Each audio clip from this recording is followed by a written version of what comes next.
Shalom, salam sejahtera bagi kita semua. Kita bersyukur kepada Tuhan karena kita masih boleh dipertemukan kembali dalam pembelajaran online. Dan adik-adik, sebelum kita memulaikan akan pembelajaran kita, mari kita berdoa. Bapa di sorga, terima kasih untuk kasih Tuhan yang tidak pernah meninggalkan kami.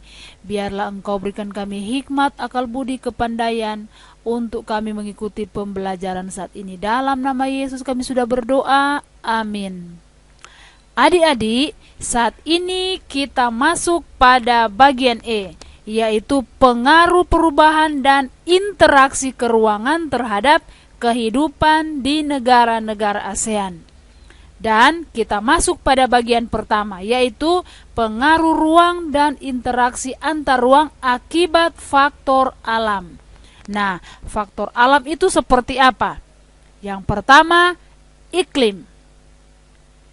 Adik-adik, iklim negara-negara ASEAN yang pertama berada di wilayah beriklim tropis dan subtropis. Yang kedua, mendapatkan curah hujan yang cukup besar di tiap tahunnya, rata-rata 1.500 mm. Dan yang ketiga, dilalui sistem monsunal atau perubahan arah angin tiap 6 bulan. Dan yang keempat, terdapat musim hujan dan musim kering di sebagian besar wilayah.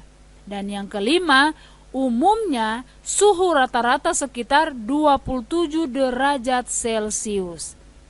Adik-adik, iklim negara-negara ASEAN tersebut seperti curah hujan yang besar mempengaruhi perkembangan tumbuh-tumbuhan.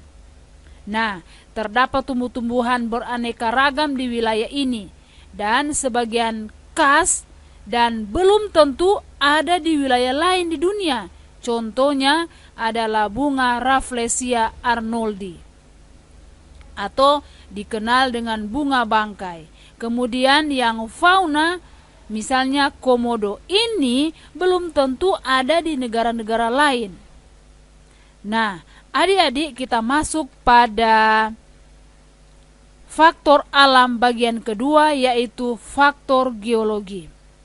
Secara geologis, wilayah ASEAN menjadi tempat pertemuan 3 lempeng utama, yaitu lempeng Eurasia dan lempeng India Australia, juga lempeng Pasifik. Akibatnya, terdapat banyak kegiatan geologi seperti aktivitas lempeng dan gunung berapi yang membentuk rupa wilayah ASEAN.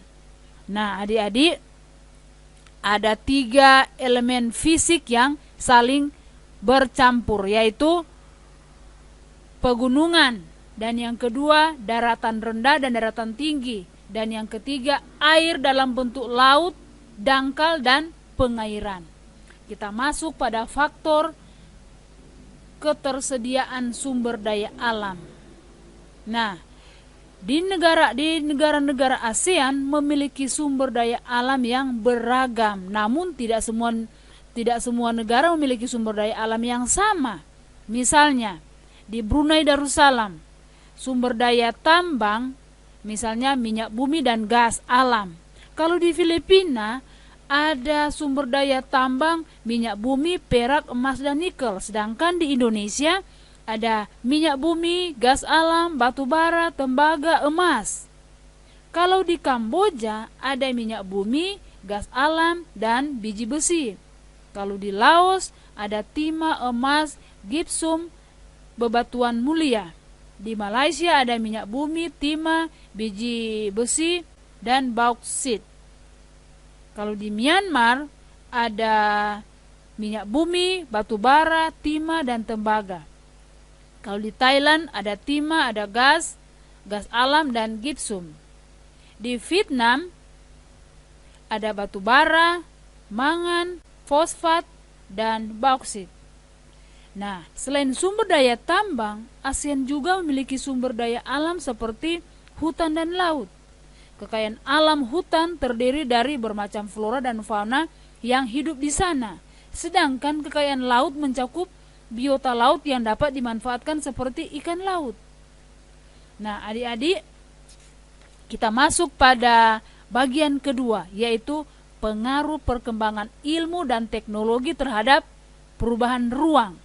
Nah, kita masuk pada bagian pertama atau A adalah teknologi transportasi. Nah, di mana saja yang menggunakan transportasi? Kita dapat melihat bahwa di laut ada transportasi seperti kapal. Kemudian di udara ada alat transportasi seperti pesawat. Kemudian di darat ada transportasi seperti mobil, kereta api, sepeda motor, dan lain sebagainya. Nah, transportasi yang ada di Indonesia itu sama dengan yang ada di negara-negara ASEAN. Nah, transportasi ini dapat menghubungkan satu tempat dengan tempat yang lain. Transportasi ini dapat digunakan untuk menghubungkan negara ASEAN yang satu dengan negara ASEAN yang lain.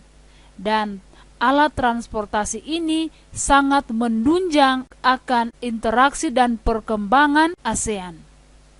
Nah, kalau tadi mengenai transportasi, sekarang mengenai teknologi komunikasi. Nah, adik-adik, manusia berhubungan dengan manusia lain melalui apa?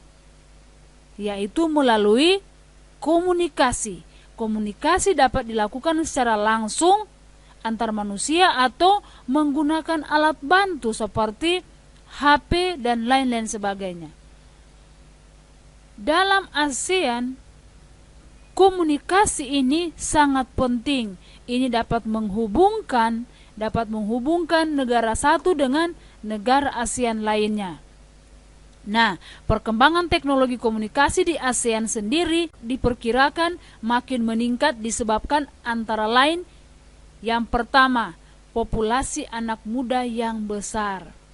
Adik-adik di wilayah Asia Tenggara dibandingkan total populasi presentasi anak muda usia 10-24 tahun termasuk yang terbesar di dunia, diperkirakan populasi di Filipina memiliki kurang lebih 31% anak muda. Kemudian di Malaysia sekitar 28%. Dan di Indonesia sekitar 26% anak muda. Dan mereka pada umumnya antusias terhadap teknologi dan perkembangan teknologi, teristimewa komunikasi, sehingga dapat menjadi pendorong pertumbuhan teknologi komunikasi. Nah, yang berikut urbanisasi. Adik-adik, wilayah ASEAN mengalami pertumbuhan urbanisasi di mana kebanyakan orang lebih suka tinggal di kota. Dan sekitar 30% sampai 55% akan terus meningkat. Penduduk kota umumnya tertarik pada perkembangan teknologi dan komunikasi.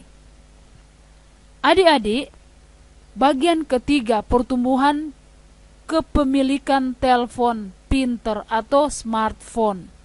Telepon pintar atau smartphone dengan harga terjangkau memberikan akses internet kepada konsumen yang sebelumnya tidak memiliki akses. Di negara-negara seperti Indonesia, Thailand, Filipina, smartphone menjadi alat utama untuk mengakses internet. Nah, perkembangan teknologi komunikasi khususnya internet akan mempengaruhi komunikasi bahkan ekonomi di negara-negara ASEAN. Dan adik-adik, kita masuk pada bagian ketiga, yaitu pengaruh perubahan ruang terhadap kehidupan ekonomi. Nah, negara-negara ASEAN telah menetapkan ASEAN Free Trade Area atau AFTA atau Wilayah Perdagangan Bebas ASEAN. Dan pada tanggal 31 Desember 2015, artinya barang dan jasa antar negara ASEAN dapat keluar masuk tanpa biaya. Dan tujuan dari AFTA adalah meningkatkan perdagangan antar ASEAN, menarik investasi asing, dan membuat wilayah ASEAN sebagai basis produksi yang komparatif secara global. Nah, keuntungan dari AFTA adalah yang pertama, masuknya investasi asing dan sumber daya manusia dengan kemampuan skill yang tinggi. Yang kedua adalah mendorong kompetisi atau invasi dan perluasan pasar. Dan yang ketiga, membantu produk-produk dari negara-negara ASEAN dapat dijual di pasar tunggal ASEAN. Dan yang keempat, konsumen diuntungkan dengan harga produk yang lebih rendah. Kemudian yang kelima, sejumlah pabrik pengolahan akan mendapatkan bahan mentah yang lebih murah sehingga mengurangi biaya produksi. Dan yang keenam, ASEAN menjadi pasar tunggal yang lebih kuat dengan populasi yang besar. Nah, ini adalah keuntungan. Ada juga dia punya kerugian. DP kerugian adalah yang pertama, pendapatan sebagian negara dari hasil ekspor akan berkurang. Contohnya, biaya produksi beras Thailand lebih besar dari Vietnam, sehingga harga berasnya lebih mahal dari Vietnam. Thailand dapat kehilangan pendapatan dari penjualan beras ke negara lain yang beralih ke Vietnam. Yang kedua, masyarakat di satu negara yang tidak memiliki kemampuan skill dapat kalah bersaing dengan warga asing dengan kemampuan lebih baik. Dan yang ketiga, produk dan perusahaan di satu negara yang tidak mampu bersaing dengan produk dan perusahaan dari negara lain dapat sulit berkembang, bahkan ditinggalkan konsumennya. Oke, kita masuk pada bagian keempat. Bagian keempat adalah pengaruh konversi lahan pertanian ke industri dan pemukiman terhadap perubahan ruang dan interaksi antar ruang. Nah, ini sangat mempengaruhi. ASEAN memiliki negara-negara yang secara perlahan mulai meninggalkan pertanian sebagai sumber mata pencarian utama negara dan menjadi negara dengan industri sebagai sumber utama. Di sisi lain, terdapat pula negara-negara ASEAN dengan penduduk yang besar dan pertumbuhan penduduk yang cukup tinggi seperti Indonesia, Malaysia, dan Thailand. Nah, adik-adik, jumlah faktor yang mempengaruhi perubahan lahan pertanian menjadi lahan industri atau pemukiman antara lain sebagai berikut. Yang pertama, perubahan struktur ekonomi ke arah industri dan jasa meningkatkan kebutuhan pembangunan secara transportasi dan lahan untuk industri. Jadi kebanyakan itu lahan-lahan sudah digunakan sebagai lahan transportasi dan industri. Kemudian pesatnya pertumbuhan penduduk meningkatkan permintaan lahan untuk pemukiman. Jadi ini lahan untuk pertanian sudah semakin kurang, sudah semakin minim, sedangkan jumlah penduduk yang membutuhkan hasil-hasil pertanian makin meningkat. Dan yang ketiga, rendahnya insentif untuk bertani akibat biaya produksi yang tinggi, sedangkan harga hasil pertanian relatif rendah dan mengalami fluktuasi. Dan yang keempat, kebutuhan keluarga petani yang terdesak oleh kebutuhan modal usaha atau keperluan keluarga lainnya. Dan yang kelima, lokasi tanah yang cocok untuk lahan industri maupun lahan pemukiman. Dan yang keenam, harga tanah yang dianggap tidak terlalu mahal untuk diubah menjadi lahan industri maupun pemukiman. Efek dari konversi lahan pertanian menjadi lahan industri dan pemukiman antara lain sebagai berikut. Yang pertama, berkurangnya luas sawah sehingga dapat mengakibatkan turunnya produksi padi. Dan yang kedua, luas sawah yang berkurang dapat mengakibatkan tenaga kerja yang sebelumnya bekerja di sektor pertanian namun belum terserap ke dunia industri akan kehilangan pekerjaan sehingga meningkatkan angka pengangguran. Dan yang ketiga, pemanfaatan investasi pemerintah untuk prasarana dan sarana pengairan pertanian menjadi tidak optimal. Dan yang keempat, kesalahan perhitungan dalam pembangunan industri atau perumahan dapat membuat tanah yang sudah beralih fungsi tidak jadi atau tidak mampu dimanfaatkan sehingga menjadi lahan tidur. Kemudian yang kelima, ekosistem sawah yang telah terbentuk selama puluhan tahun dapat berkurang. Kemudian yang keenam, perubahan penguasaan lahan di pedesaan membawa akibat terbatasnya akses masyarakat memanfaatkan lahan sebagai sumber mata pencarian, sehingga terjadi penggeseran kesempatan kerja ke sektor pertanian atau sektor informal. Dan yang terakhir, apabila terjadi polusi dari industri, lahan di sekitar wilayah dapat tercemar sehingga mempengaruhi ekosistem yang ada.